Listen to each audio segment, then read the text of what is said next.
Hi friends, मैं doctor नान हामिद अपने YouTube channel H classes में आपका स्वागत करता हूं।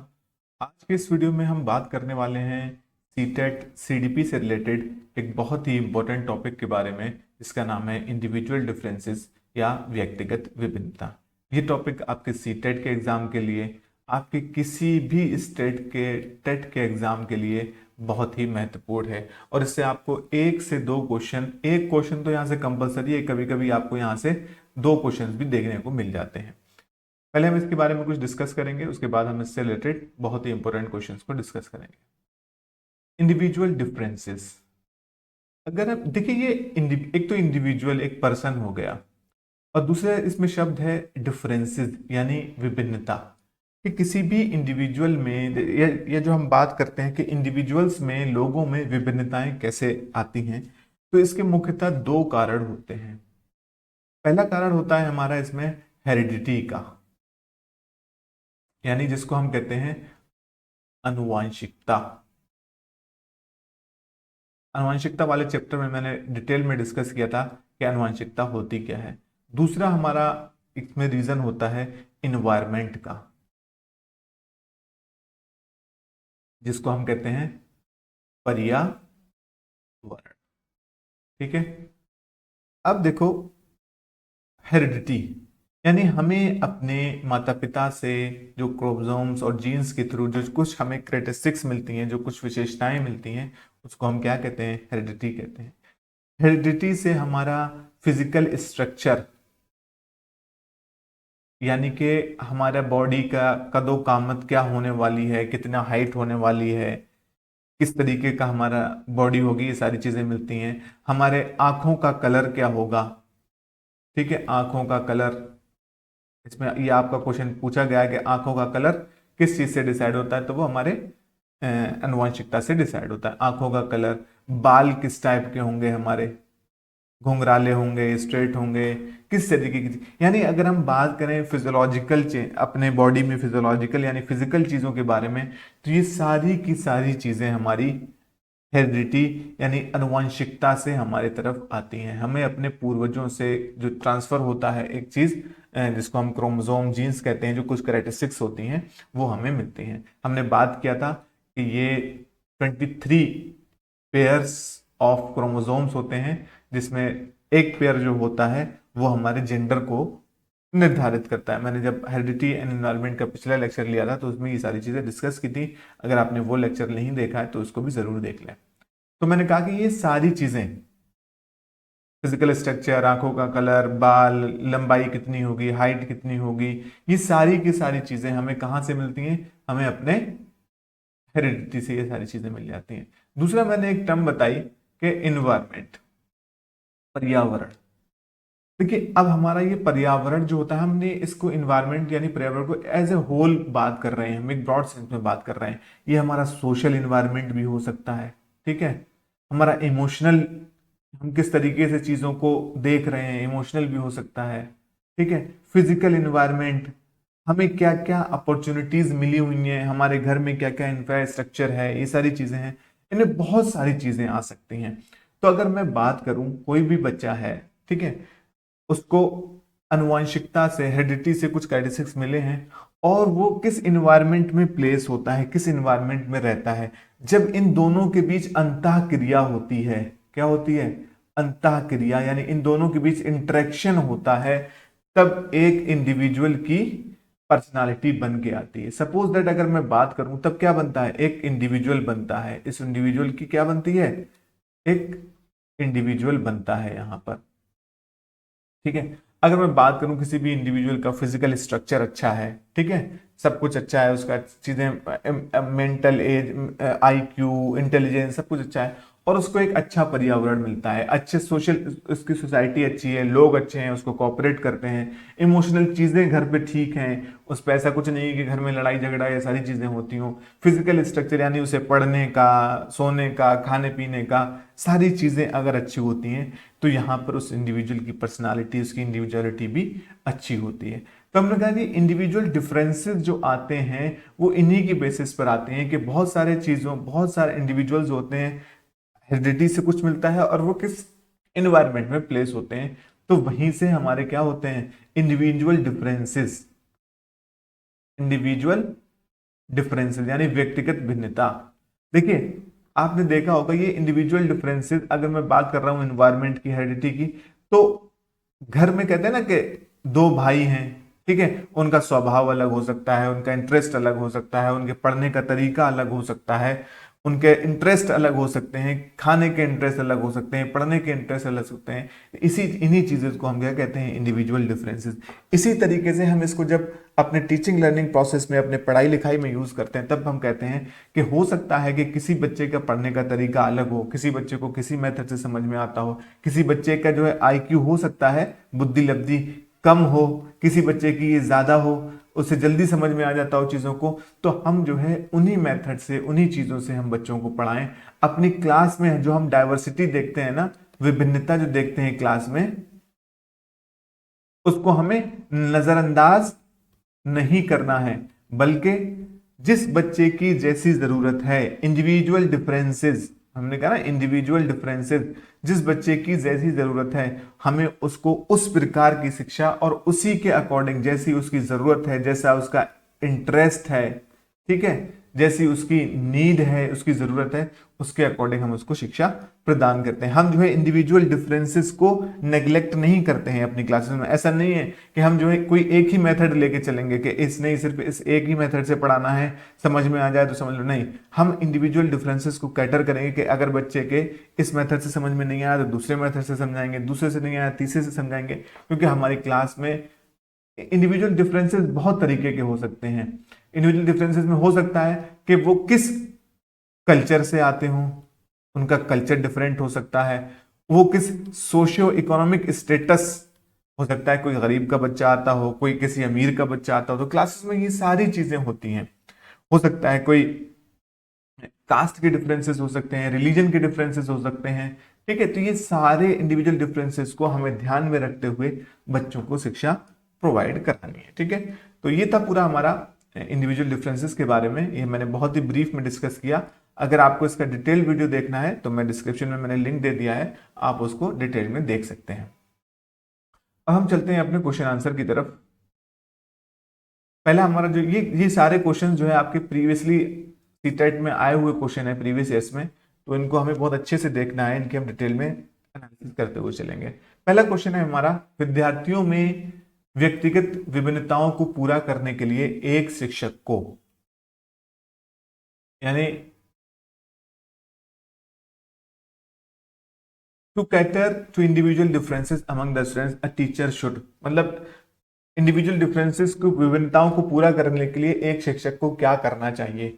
Use standardised instructional method and uniform way of assessment, मानकीकृत पद्धतियों और आकलन के तरीकों को उपयोग करना चाहिए। देखिए अगर हम मानकीकृत पद्धति यानी कि स्टैंडर्डाइज इंस्ट्रक्शनल मेथड, ये सारी चीजें यूज करेंगे तो इंडिविजुअल डिफरेंसेस को नहीं कैटर कर पाएंगे। क्यों? क्योंकि जो स्टैंडर्डाइज इंस्ट्रक्शनल मेथड्स हैं ये हर एक के लिए एक जैसे होंगे, लेकिन हमारी क्लास में बहुत तरीके के बच्चे होते हैं जिनका जो है अलग अलग तरीके से उनको वो सीखते हैं। नेक्स्ट हमारा इसमें आता है, use variety of pedagogical approaches and mean of assessment, यानी शिक्षा शास्त्रीय उपागमों और मूल्यांकन के विविध साधनों का उपयोग करना चाहिए। ये सही बात लग रही है कि हमें अपनी क्लासेस में जो मैंने अभी बात की थी ना कि हमें अगर पेडागोजिकल अप्रोचेस यानी पढ़ाने के तरीके, अगर एक तरीके से बच्चे को समझ नहीं आ रहा है तो हम उसको दूसरे तरीके से समझाएं, दूसरे से नहीं आ रहा तीसरे से समझाएं। और मीन ऑफ असेसमेंट यानी हम उनका आकलन भी, जरूरी नहीं है कि सबको हमने पेपर पेन एक ही तरीके से हमने उनको असेस कर दिया। अगर सपोज दैट हम एक गिलहरी को, एक बंदर को, एक हाथी को एग्जामिन करें कि पेड़ पे कौन जल्दी चढ़ जाएगा, ठीक है, तो क्या ये उनका सही असेसमेंट होगा, सही आकलन होगा? नहीं होगा ना, क्योंकि हमें उनके एबिलिटी, उनके इंटरेस्ट के अकॉर्डिंग ही उनको असेस करना है। सी हमारा ऑप्शन है, use uniform pedagogy to ensure memorisation and focus on summative assessment. देखिए यूनिफॉर्म पेडागोजी, एक जैसी हमें शिक्षा पद्धति यूज नहीं करना है, मेमोराइजेशन को प्रमोट नहीं करना है, and focus on summative assessment. Summative assessment की जगह हमें फॉर्मेटिव असेसमेंट और इन सब चीजों पे फोकस करना है। यानी रटन आधारित अधिगम को निर्धारित करने के लिए एक रूप शिक्षा हम नहीं कहते हैं, चाहे हमारी ये इंडिविजुअल डिफरेंसेस की हो या इंक्लूसिव एजुकेशन की, हम जब बात करें समावेशी शिक्षा की, उसमें भी हम एक रूपी शिक्षा को प्रमोट नहीं करते हैं। Increase the number of paper pencil test and focus on recall. देखिए ये बात भी यही कह रहा है कि ये वाली जो बात थी, पेपर पेंसिल टेस्ट को सर प्रमोट नहीं करना है, जैसे कि हमने कोई क्वेश्चन पेपर दिया और बच्चों ने लिख दिया, नहीं। असेसमेंट बहुत तरीके का हो सकता है, हमको जो है कई सारी चीजों से असेसमेंट कर सकते हैं, तो हमें इन चीजों को प्रमोट नहीं करना है। तो इसका आंसर नंबर बी एकदम करेक्ट आंसर है कि use a variety of pedagogical approaches and mean of assessment. ठीक है, सेकंड क्वेश्चन है हमारा, which of the following is not an effective. देखिए जहां पर नॉट आ जाए ना उसको सर्किल कर लीजिए। Which of the following is which of the following is not an effective strategy to cater to individual differences in the class. निम्नलिखित में से कौन सी रणनीति कक्षा में व्यक्तिगत मतभेदों को पूरा करने के लिए प्रभावी नहीं है। Reflect on one's verbal and non verbal communication. Reflect on one's verbal and non verbal communication, अपने मौखिक और गैर मौखिक संचार का विचार। सही बात है, हमें वर्बल, हम बोल के भी और नॉन वर्बल कम्युनिकेशन को भी प्रमोट करना चाहिए। Recognise and respect differences. देखिए दोनों मतभेदों को पहचाने और उनका सम्मान करें कि कौन बच्चे में क्या क्या डिफरेंसेस हैं। एक टीचर को वो पहचानना भी आना चाहिए और उन विभिन्नताओं का, उन डिफरेंसेस का वो सम्मान भी करे, तो ये जरूरी बात है। Use diverse pedagogical strategies. विविध शैक्षणिक मतभेदों का प्रयोग। बिल्कुल सही बात है, जब हम इंक्लूसिव एजुकेशन हो, समावेशी शिक्षा हो, इंडिविजुअल डिफरेंसेस को कैटर कर रहे हो, तो डाइवर्स लैंग्वेज का यूज करना चाहिए। Identify deficit in students and correct them. छात्रों में कमियों को पहचाने और उन्हें ठीक करें। देखिए इंडिविजुअल डिफरेंसेस को ना हमें एक जैसा यूनिफॉर्म करने की जरूरत नहीं है। एक जैसा करने की जरूरत नहीं है कि हमने उन्हें पहचान लिया और इनको एक करें कि भाई नहीं, आप जो है इस तरीके से नहीं कर सकते या इस तरीके के, क्योंकि क्लास में हमें डिफरेंट डिफरेंट कल्चर के बच्चे मिलेंगे, तो ऐसा नहीं है कि हम उन्हें सिर्फ एक ही जैसा बना दें। तो टीचर को ये सही तरीका नहीं है। तो इसका आंसर डी हो जाएगा कि छात्रों में कमियों को पहचानें और उन्हें ठीक करें। ठीक है,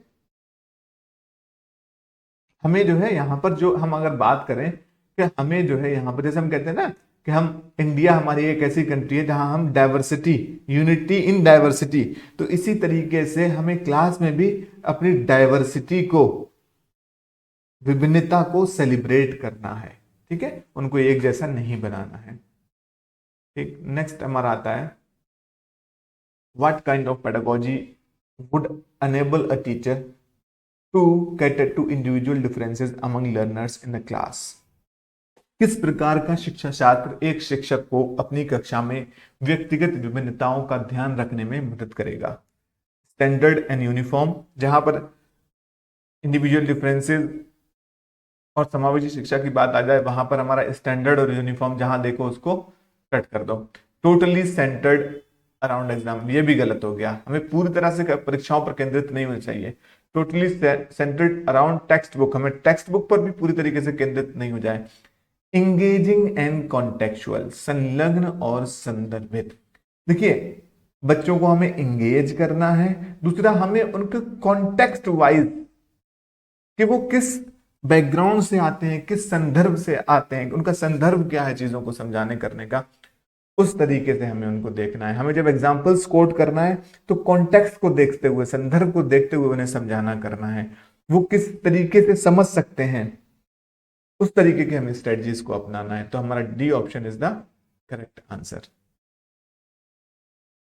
नेक्स्ट है हमारा, which of the following is an effective strategy to cater to cultural and linguistic differences in the class. हो सकता है हमारे क्लास में बहुत डिफरेंट डिफरेंट कल्चर के बच्चे आते हों, डिफरेंट डिफरेंट लैंग्वेज को बोलने वाले अगर हमारे क्लास में बच्चे हैं। कक्षा में संस्कृति एवं भाषाई विभिन्नताओं को ध्यान में रखते हुए कौन सी नीति प्रभावी होगी। Follow standardised and rigid curriculum. देखिए मैंने कहा ना स्टैंडर्डाइज और रिजिड करिकुलम गलत हो जाएगा। Adopt the method of direct instruction, प्रत्यक्ष निर्देश का तरीका बिल्कुल भी नहीं करेंगे, डायरेक्ट नहीं करेंगे। Promote competitive spirit in the classroom, क्या बात कर रहे हैं कि promote competitive spirit in the classroom, कक्षा में प्रतिस्पर्धा की भावना को, देखिए प्रतिस्पर्धा भावना को बढ़ाना चाहिए, लेकिन प्रतिस्पर्धा कल्चर को लेके नहीं होना चाहिए, उनकी लैंग्वेज को लेके नहीं होना चाहिए कि किसका कल्चर बेस्ट है, किसकी लैंग्वेज बेस्ट है। सारे के सारे ही बेस्ट हैं, हर एक का कल्चर अपना अच्छा है, हर एक की लैंग्वेज अपनी अच्छी है। तो हमें इस चीज को इस बेसिस पर हमें जो है प्रमोट नहीं करना चाहिए। Recognise that differences are not defect, सही बात है। डिफरेंसेस यानी विभिन्नताओं को अभाव के रूप में नहीं देखना। जो हमारे डिफरेंसेस हैं बच्चों में वो डिफेक्ट नहीं है, हमें ये चीज अपनाना चाहिए कि जो डिफरेंसेस हैं वो हमारे लिए बाधा नहीं है, डिफेक्ट्स नहीं है, ये हमारे लिए प्रॉब्लम नहीं है, बल्कि हमें इनको सेलिब्रेट करना है, इनको देखना है। तो डी ऑप्शन हमारा करेक्ट आंसर इसमें हो जाएगा। नेक्स्ट हमारा क्वेश्चन है to cater to individual differences in her class, a primary school teacher should, कक्षा में व्यक्तिगत विभिन्नताओं को संभालने हेतु एक प्राथमिक शिक्षिका को निम्न में से क्या करना चाहिए। Make strict rules for everyone in class and punish the children वु डिसोबे हर। ऐसा स्ट्रिक्ट रूल हमें अपनी क्लास में नहीं बनाना चाहिए जब हम इंडिविजुअल डिफरेंसेस को कैटर कर रहे हैं। कक्षा में सबके लिए कड़े नियम बनाना चाहिए और उसकी अवज्ञा करने वाले को दंड देना चाहिए, ऐसा नहीं। Focus on standardise paper pencil, हमने स्टैंडर्डाइजेशन को एकदम से गलत कह दिया है। हैव यूनिफॉर्म करिकुलम, एक जैसा करिकुलम, समान पाठ्यक्रम की भी हम बात नहीं करते हैं। Provide diverse learning experiences to student, provide diverse learning, विद्यार्थियों को अधिगम के विविध अवसर प्रदान करना चाहिए। हो सकता है कोई बच्चा किसी मेथड से समझ रहा है, कोई बच्चा किसी मेथड से समझ रहा है, किसी को किसी की बात पसंद आ रही है, किसको किसी किस कौन सी बात अच्छी समझ में आ रही है। तो हमें डाइवर्स एक्सपीरियंसेस, हमें बच्चों को जो है ना अलग अलग प्रकार के एक्सपीरियंसेस प्रोवाइड करना चाहिए। एक जैसे करेंगे तो सबकी नीड सेटिस्फाई नहीं होगी। तो D is the correct answer. What pedagogical strategies should school adopt individual differences among to address students, विद्यार्थियों में पाई जाने वाली व्यक्तिगत भिन्नताओं को संबोधित करने के लिए विद्यालयों को किस तरह की शिक्षा शास्त्रीय युक्तियां अपनाना चाहिए। फॉलो यूनिफॉर्म करिकुलम, बिल्कुल भी गलत, सभी विद्यार्थियों के लिए एक समान पाठ्यक्रम। कैटेगराइज, देखिए होता तो यूनिफॉर्म ही है लेकिन हमें इसमें फ्लेक्सिबिलिटी होना चाहिए, असेसमेंट की फ्लेक्सिबिलिटी होना चाहिए कि हम किसी बच्चे को किस मेथड से असेस करेंगे, किसी बच्चे को किसी मेथड से असेस करेंगे। Categorise children based on their cognitive abilities and teach them in a separate section, ऐसा नहीं है कि आपने उनकी विद्यार्थियों को उनकी संज्ञानात्मक योग्यताओं के आधार पर वर्गीकृत करना और उन्हें पृथक अनुभागों में पढ़ाना। ऐसा बिल्कुल नहीं होना चाहिए कि भाई आपने देखा अच्छा ये 5 बच्चे होशियार बच्चे हैं इनको अलग पढ़ाओ, ये 5 बच्चे थोड़े से कमजोर हैं इनको पढ़ाओ अलग, ये और कमजोर बच्चे हैं इनको अलग तरीके, नहीं, हमें इन सारे बच्चों को एक साथ पढ़ाना है, एक ही क्लास में एक साथ। हमें कुछ ऐसे एक्सपीरियंसेस भी देना है जो इनकी नीड को भी सेटिस्फाई करें, होशियार बच्चों को भी, और हमें कुछ ऐसे एक्सपीरियंसेस भी देना है जो इनकी भी नीड को सेटिस्फाई करें। क्योंकि अगर हम सिर्फ इनके लेवल पर रहेंगे तो ये बच्चे फिर क्लास में मोनोटोनस हो जाएंगे, ये बोर होंगे क्लास में, इनके ये हो सकता है इनको सब चीज इजी लगे तो ये उधम करने लगे क्लास में। तो हमें इस तरीके के मिले जुले एक्सपीरियंसेस प्रोवाइड कराना है बच्चों को, मिले जुले तरीके से पढ़ाना है जिससे सारे के सारे बच्चों की नीड सेटिस्फाई।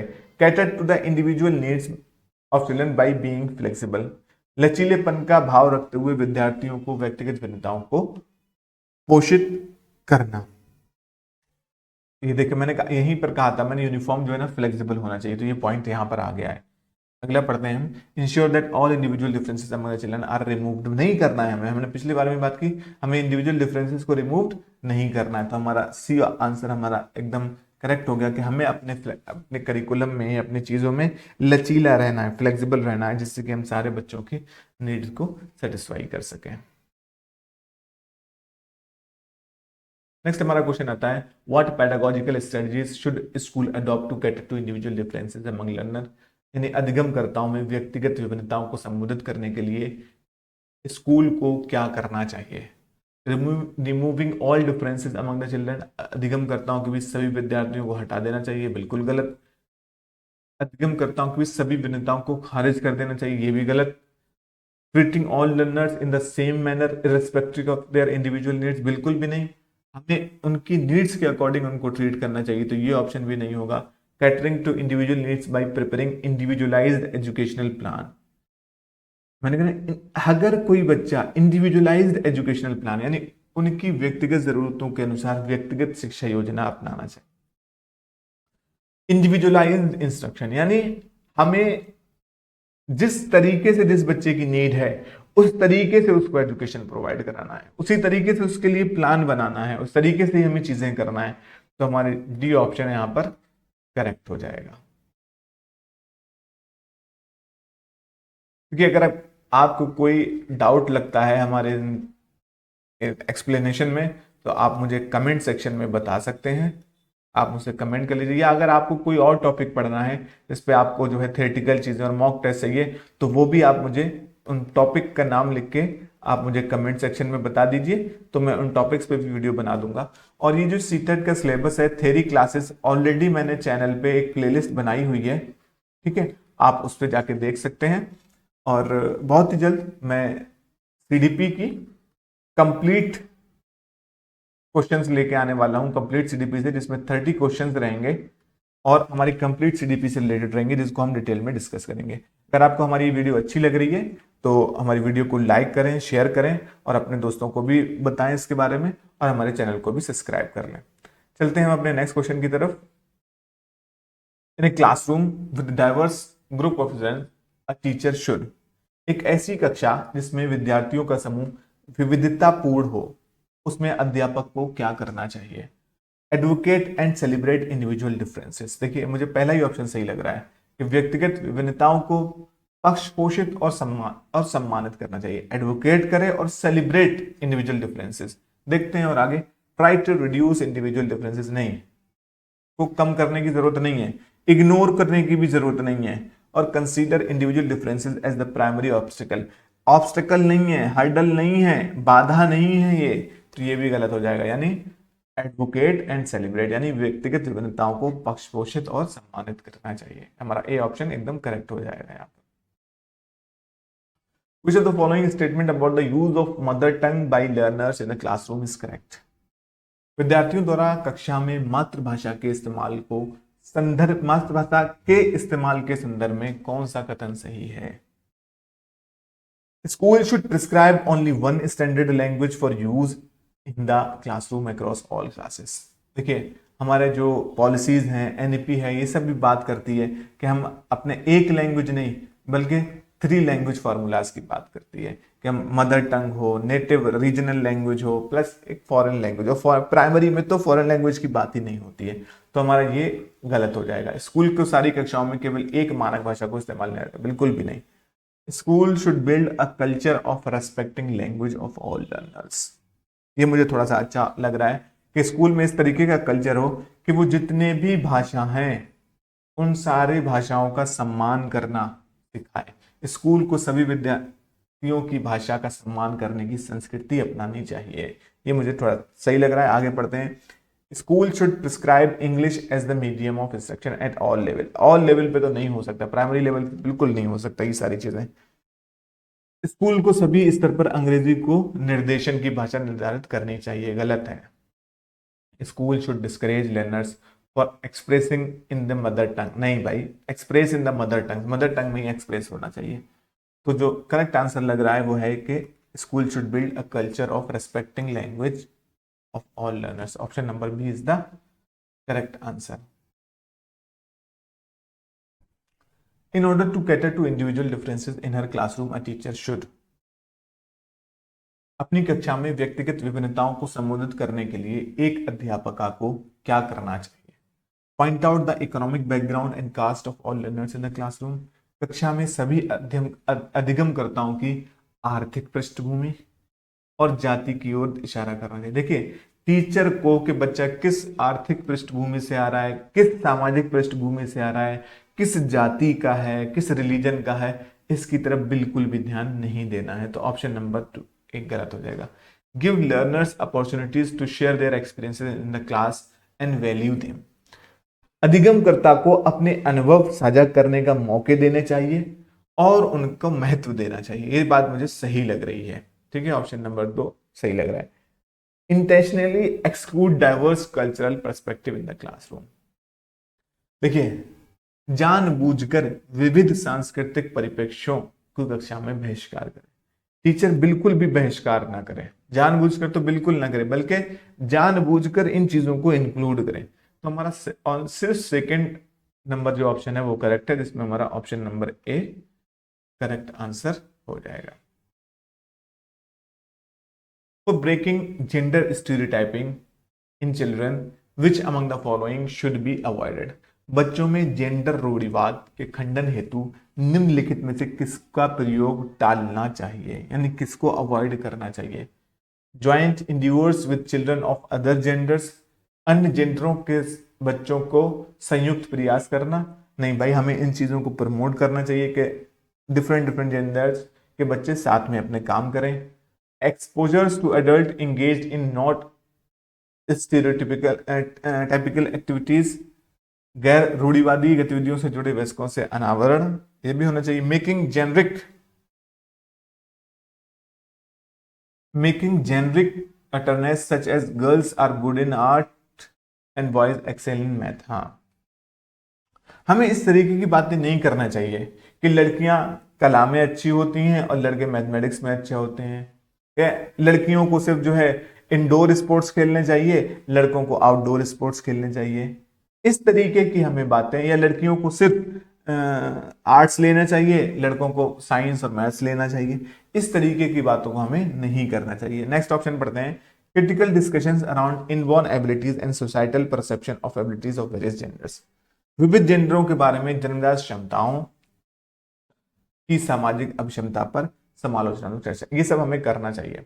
ये इस तरीके की बातें हमें नहीं करना चाहिए कि girls are good in arts and boys excel in math.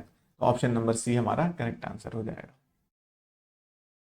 तो ये थे सारे हमारे क्वेश्चंस इंडिविजुअल डिफरेंसेस के बारे में। अगर वीडियो अच्छी लगी है तो हमारे वीडियो को शेयर करें, लाइक करें, और अगर आप तक अभी तक आपने चैनल को सब्सक्राइब नहीं किया है तो हमारे चैनल को सब्सक्राइब भी कर लीजिए। मिलते हैं नेक्स्ट वीडियो में नेक्स्ट टॉपिक के साथ, तब तक के लिए गुड बाय।